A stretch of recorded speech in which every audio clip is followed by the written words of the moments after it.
Welcome to Star Citizen and the XXL ROC Mining Guide.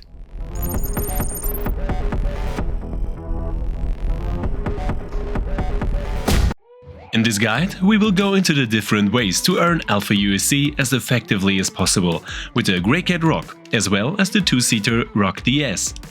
The guide is modular, and by using the timestamps in the video, you can jump to the areas that are of interest to you. We start with solo mining with the beginner ship as well as the standard ROC, whereby with a little practice up to 150,000 Alpha UEC per hour can be achieved. For this, we first need some basic equipment, a Pembroke suit, which protects against high temperatures, or a Novikov against cold temperatures. We strongly recommend depending on the moon to keep you alive. The necessary ROC, as well as a suitable transport ship, can be purchased either in the pledge store for real money or in-game with the in-game currency. In addition, the standard ROC, as well as a suitable transporter, can also be borrowed for 1 or more days, which is especially interesting for beginners. The cheapest recommended transport for the ROC is the Nomad, which is also an excellent ship for beginners in general. Another important piece of equipment we recommend is medical equipment in form of the Cure Life tool. You can find details on this in a medical gameplay guide here in the channel. With our personal equipment and our ship, we begin our mining trip by first heading for one of the HDMS mining or research outposts on the moon, which allow us to spawn our ROC directly on site. You can recognize existing vehicle terminals directly by a blue glowing antenna and the blue vehicle pads. But first a tip. In the official outpost buildings, the orange glowing trading posts, as well as the blue glowing vehicle terminals, you will find loot boxes, which you should definitely take with you, as you can legally take free equipment with you here. You can either put them on immediately, store them in the outpost itself, or stow them in your ship. You can find details of the extensive inventory system in the inventory guide here in the channel. In the vehicle terminal, we first have to claim our ROC, which is still in the residence, but this only takes a good 14 seconds, after which we can spawn it directly on the vehicle pad. But beware, with your claim you always get a factory new version. Any existing items in vehicles or ships will be lost. We pack our ROC here with a Nomad on the lift or with the Cutlass or Freelancer over the ramp inside the ship. It is possible to transport with the lift lowered, but we recommend, especially for beginners, that you raise the lift every time you transport. And here's another tip: you can also access the inventory of your outpost directly in your ship. You can find more tips like this in the latest tips and tricks video in the channel. But now we are going to search for resources for our ROC, which are displayed as diamond symbols in the ship scanner. With a tab key we can send out a scanner ping, which shows us any hits with a distance indication. Hits that are found under 2 km are minerals that can be mined by the ROC. Hits further away are for ship mining only. If we are close enough to the hit, we receive small diamond symbols as detail hits. Now it's just a matter of landing and getting the ROC ready for action. We can start the ROC via the menu in the vehicle display or alternatively by pressing the R key. When we are close enough to resources, we can switch to mining mode by pressing the M button, which displays a variety of informations. And more about mining in general you can also find in a Big Ship Mining Guide. In mining mode, we can switch between mining mode and extraction mode by pressing the right mouse button, whereby we first need mining mode to break the stones. These are automatically scanned and outlined in yellow if we can mine them and take them to the target. In the left semicircle, we see our energy, which can be varied with the mouse wheel, and in the right semicircle the energy that finally arrives in the stone. Our goal here is to reach the green area and hold the energy there. The red area is the overcharge and should be avoided in any case. At the top left we have the range from the laser to the stone, which should be in the green area. Below that, we find our available cargo space, as well as details of our current target stone, on the right, in this case Dolivine, which offers the least gain but the greatest challenge in mining. And we should generally avoid such an overload and immediately reduce the energy, or take it off to the stone altogether, after an explosion can cause considerable damage. Basically, the values, characteristics as well as the behavior in case of an energy input differ significantly for the individual materials, but this is generally present in mining. However, the different materials that can be mined for the rock will be dealt with in detail in a following chapter. To vary the energy, a hardware thrust regulator or a digital variant such as with the Game Glass app is suitable.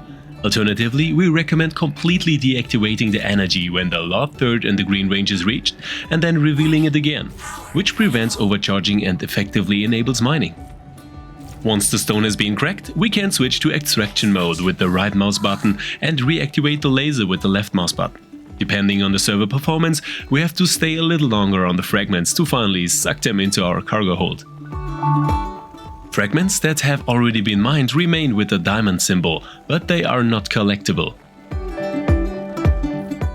And depending on the percentage of the mineable material, more or less fragments are made available for collecting by breaking their stone. And since collecting often doesn't work properly at the moment, our tip is to move the laser slowly and to move the rock backwards and forwards a bit. And a warning to any fellow players on site: if you get too close to such a stone cloud, it can quickly become fatal. Once we have collected all the fragments, we can safely stow our rock back in the ship and go in search for the next one.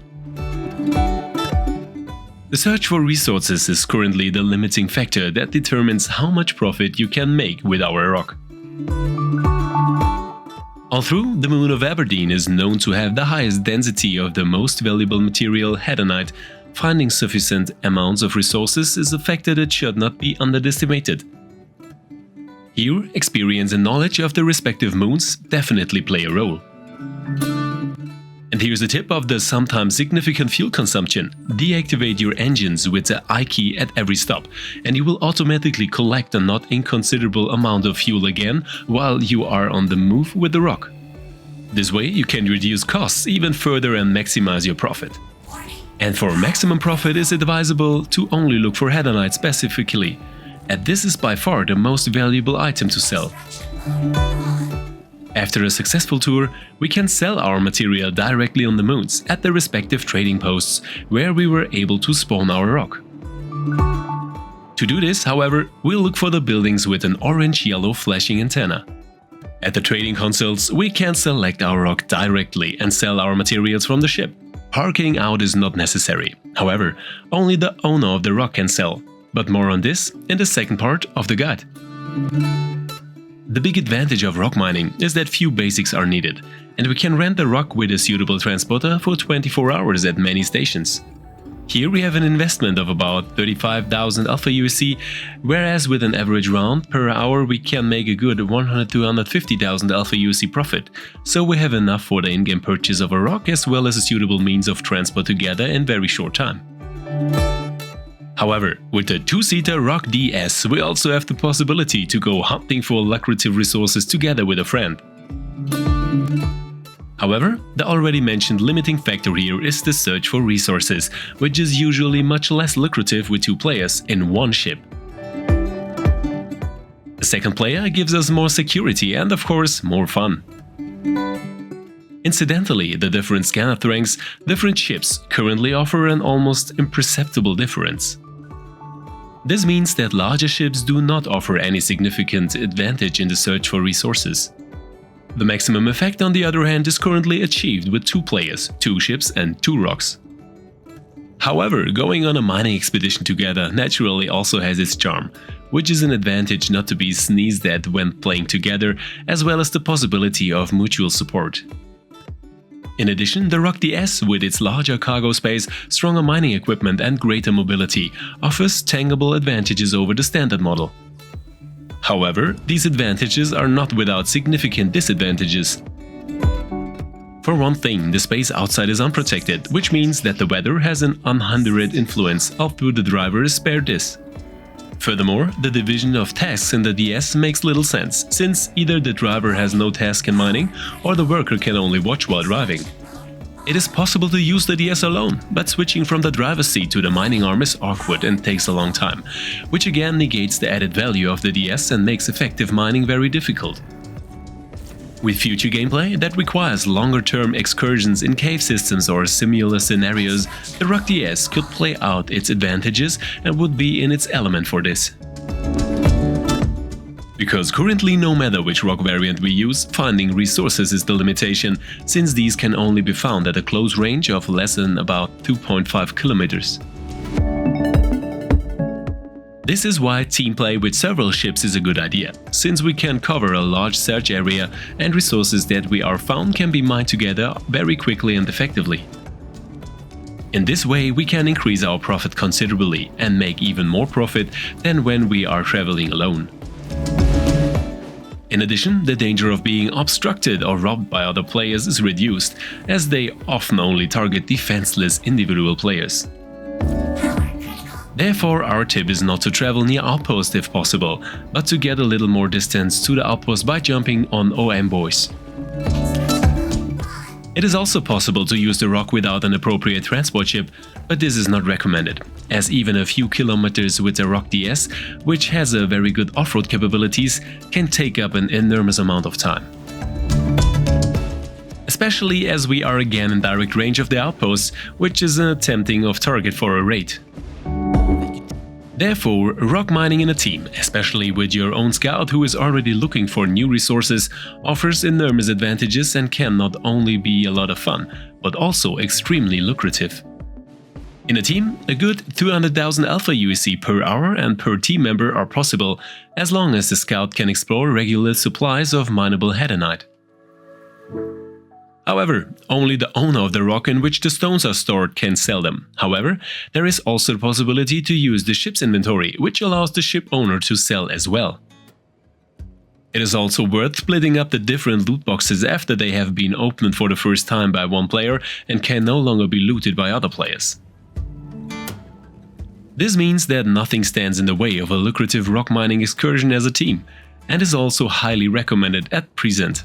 But what are the differences between the ROC variants? The single-seat standard Greycat ROC for $55 in the pledge store or 172,000 alpha UEC, and the two-seat ROC-DS for $75 in the pledge store or 176,000 alpha UEC differ fundamentally in some areas. The cargo capacity of 1.8 SCU of the ROC and 3.5 SCU of the ROC-DS allow the DS longer trips. Filling a ROC takes at least an hour, with the DS we are on the road for several hours, whereby the risk of encountering a game error or unfriendly teammates increases steadily. The ROC already fits into an inexpensive Nomad or Cutlass, whereas the DS variant requires at least a Constellation Taurus or a Mercury Star Runner, which is twice as expensive. The ROC can be operated completely solo, but here is dependent on a protective suit, whereas the driver of DS remains self-sufficient here. The man on the arm, however, is also dependent on a protective suit, and as an exclusive bonus of the DS, it can mine resources slightly faster due to its better equipment. We come to some tips and tricks, especially for rock mining. Use the comma and dot key to change your scanner angle. We recommend 180 degrees for scanning for rock resources. And more details about scanning, radar and ping can be found in a dedicated guide in the channel. By changing the angle, you will get better scanner hits, especially in the direction of flight and laterally, which makes orientation easier and slightly improves the range of resources in front of you. Watch out for new hits below 2.5 to 2 kilometers. These are the rock resources you are looking for. Hits further away are resources for mining ships or other players. A detailed scan of the resources with the ship is currently only possible with mining ships, due to a bug. With the inventory system, you can make use of the server crash recovery function, and that after a server crash, your ship with the inventory can be retrieved at the next station and nothing is lost, as well as enabling the ship owner to sell the materials mined with your ROC. This means you can have a courier pick up your material and sell it for you. Trust in this courier is of course a prerequisite. And finally, here's another tip. If possible, only mine hedanite, especially if you're traveling alone. It is especially worthwhile to land and start mining from 5 resources onwards. Hedanite is with 275 alpha UEC almost twice as lucrative as aphorite, which is rather rare, and dolivine, which is difficult to mine and cheapest. In a team, however, it can make sense to also mine smaller occurrences or other materials if no other hedanite occurrences are available. Moreover, the moons on planets differ considerably in terms of the materials that are available and can be found there. Therefore, we take a look at SD Trade Tools, where we can find the highest headanite density on Aberdeen and Ariel. But also apart from headanite, we find on Aberdeen, Ariel, Magda and Daymar by far the largest deposits of mineable rock materials. According to our tests, moons with a good material mix offer significantly more hits, which makes them more interesting, especially for teams. In conclusion, rock mining continues to be a lucrative and exciting way to earn good alpha UEC, which can be very effective and fun, especially in a team. I hope you enjoyed the video and leave me a like, and maybe even a subscribe here. Rock mining is no longer the cash cow it was when the first rocks were introduced. However, the mechanics have developed further and are still playable and yield respectable profits. Above all, the low risk of loss and the load there sold entry is an interesting alternative to bounty hunting. Peaceful players have the opportunity to build up capital, which is already possible with a borrowed rock. But as always, I'm interested in your opinion on the topic. What do you think of the rock guide? Let me know in the video comments in Discord or in the almost daily Twitch live streams. But as always, the most important thing at the end, a big thank you to all supporters, whether Patreons, channel members or Twitch subscribers. Without you this wouldn't be possible and you are an enormous motivation for which we would like to say thank you. You rock! And of course there will be extensive and top-notch giveaways from the best partners, and as again this month, you can find how to take part and what to expect in the following announcement trailer. Good luck! I say goodbye, until next time, see you soon, and as always, see you in the verse.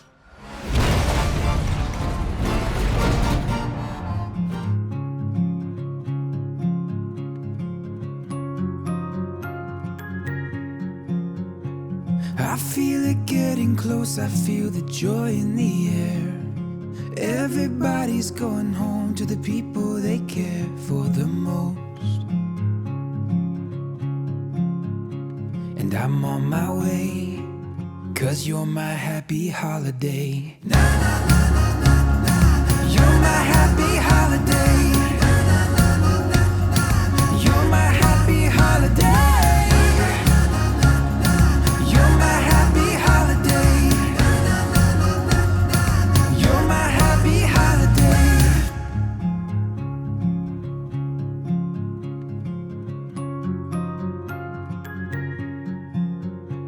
I feel it getting close, I feel the joy in the air. Everybody's going home to the people they care for the most. And I'm on my way, 'cause you're my happy holiday. Na, na, na, na, na, na. You're my happy holiday. Na, na, na, na, na, na. You're my happy holiday.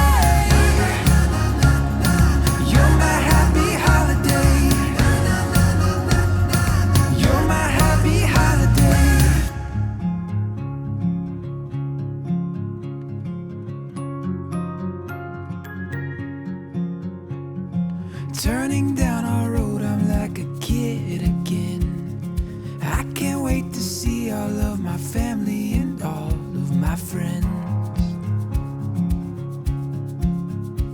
And I'm on my way, 'cause you're my happy holiday. Na, na, na, na, na, na. You're my happy holiday.